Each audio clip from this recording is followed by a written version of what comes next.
And another DIY starts now. The bland white had to go. The size of this bathroom is way too big for it not to be styled.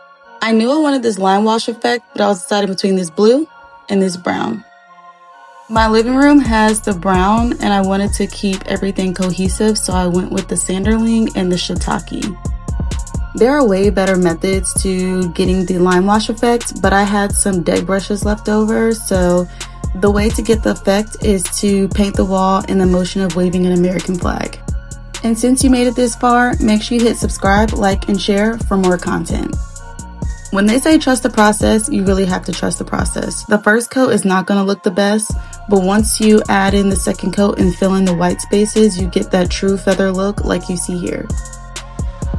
Now let's start with the statement piece. I grabbed these towels from Amazon and they'll be linked in the description below with all the other products that I use for this bathroom.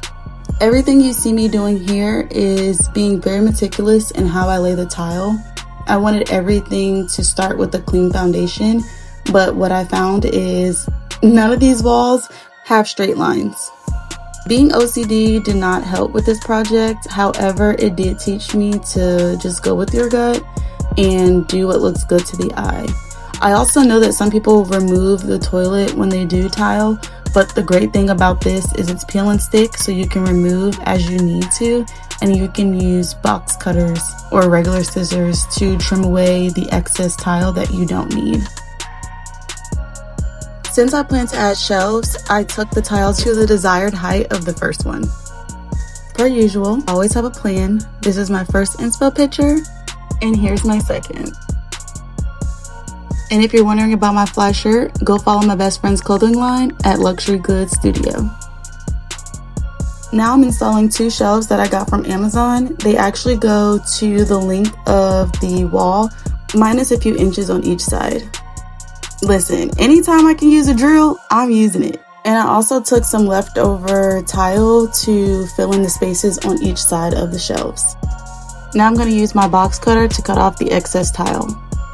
Whew, okay, we're almost done. Now I'm doing the slant that goes up to the ceiling, and this part was not fun. I'll also go back and cut off the extra. Now it's time to accessorize. I have this palm tree photo that I'm reusing, and everything else is going to be new. This basket from Amazon, butt wipes from Amazon, honey, everything's from Amazon.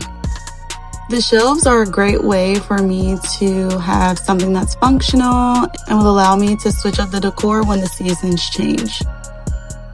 There are a few more items like changing out the hardware and the light fixtures and some more decorative items. But other than that, I'm really happy with this easy and fun DIY project.